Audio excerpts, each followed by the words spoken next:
Salut à tous, aujourd'hui j'avais envie de vous retrouver autour d'une vidéo sur mon expérience aux États-Unis et notamment comment partir là-bas parce qu'il y a plusieurs questions qui m'ont été posées. Alors en soi c'est pas très compliqué. Moi dans cette vidéo je vais vous parler donc si vous voulez partir temporairement aux États-Unis, ça ne concerne pas si vous voulez vous y installer définitivement. Alors tout d'abord on va commencer avec les visas, c'est le principal. Et le plus simple, si vous partez moins de 90 jours pour des raisons de tourisme ou d'affaires, il n'y a pas besoin de visa, donc ça c'est très simple.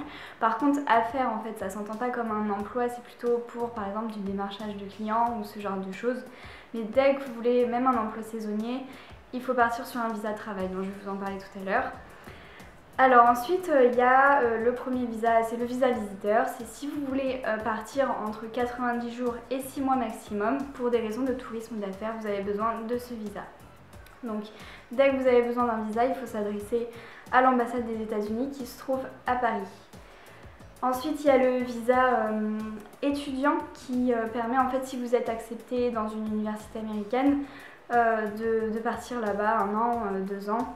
Et en fait c'est l'université directement qui fera les démarches avec vous pour prendre ce visa. Ensuite il y a le visa d'échange.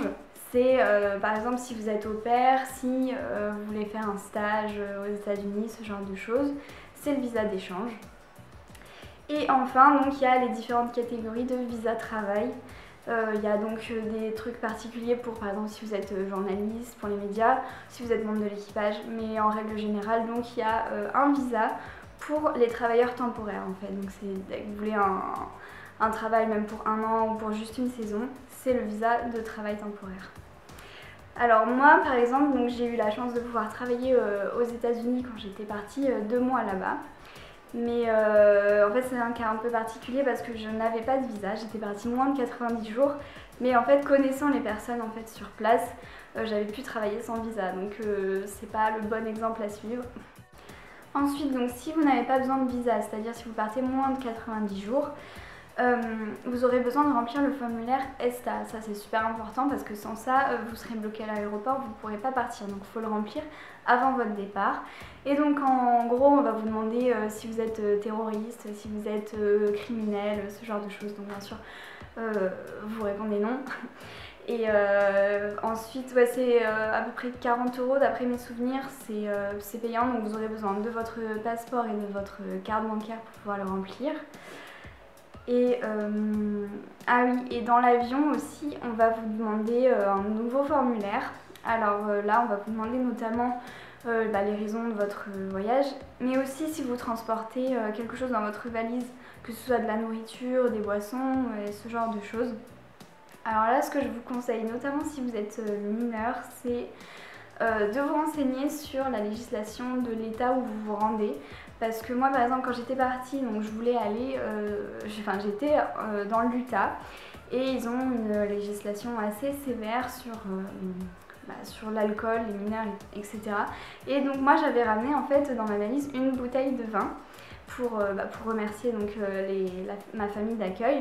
Sauf que j'avais 19 ans à l'époque et donc j'étais mineure et en fait on m'a conseillé dans l'avion de mettre que je ne transportais rien. Mais j'ai quand même mis que j'avais une bouteille de vin au cas où, avec la douane on sait jamais. Et j'ai eu de la chance en fait, c'est un petit aéroport à Salt Lake City, du coup ils n'ont pas vraiment fait attention, je suis passée tranquille. Mais en fait quand je suis arrivée, ma famille d'accueil m'a expliqué qu'elle n'était pas très sereine parce que j'aurais pu vraiment me faire arrêter et avoir des problèmes dès mon arrivée là-bas, donc faites attention à ça. Ensuite pour les passeports, alors tout d'abord, dès que vous partez quelque part, il faut vérifier si votre passeport est valable encore 6 mois après votre date prévue de retour. Ça faut faire attention. Et puis pour les États-Unis, c'est un passeport un peu particulier, c'est le passeport biométrique. Donc vous aurez besoin de poser vos empreintes en fait pour ce passeport.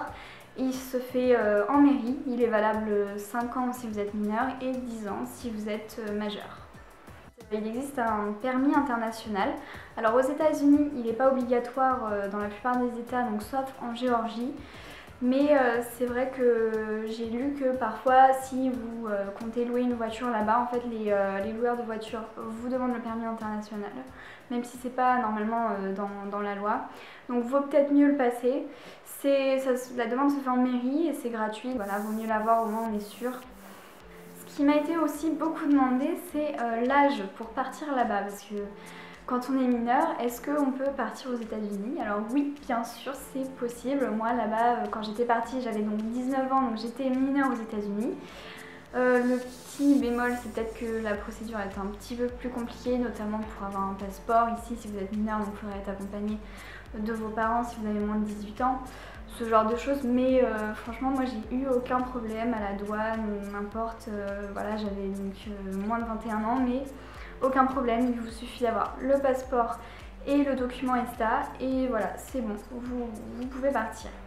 Donc, comme vous l'avez vu, en soi c'est pas très compliqué si vous voulez partir pour un court séjour aux États-Unis. Pour les visas j'en ai jamais fait, donc je sais pas si la procédure est vraiment galère. Bon, déjà il faut se rendre à Paris, c'est un peu plus chiant. Mais voilà, pour les courts séjours, le passeport, le document ESTA, et c'est bon, vous pouvez y aller. Au niveau des prix, les billets d'avion sont assez chers, ça bien sûr, puisque c'est assez loin. Mais sinon, la vie en elle-même là-bas, le coût de la vie, je dirais que c'est à peu près comme ici en France. Donc il n'y a pas de problème là-dessus, c'est pas super cher. Sinon, que vous soyez mineur, que vous y alliez pour travailler ou juste pour du tourisme, c'est une super expérience. Donc si vous avez la possibilité d'y aller, allez-y. J'espère que cette vidéo en tout cas vous aura un peu aidé si vous envisagez un séjour là-bas. J'ai pas trop développé pour ce qui est de la question du visa, mais je vous mettrai des liens dans la description sur les sites qu'il faut aller voir pour faire la procédure. Et puis bah, je vous dis à bientôt.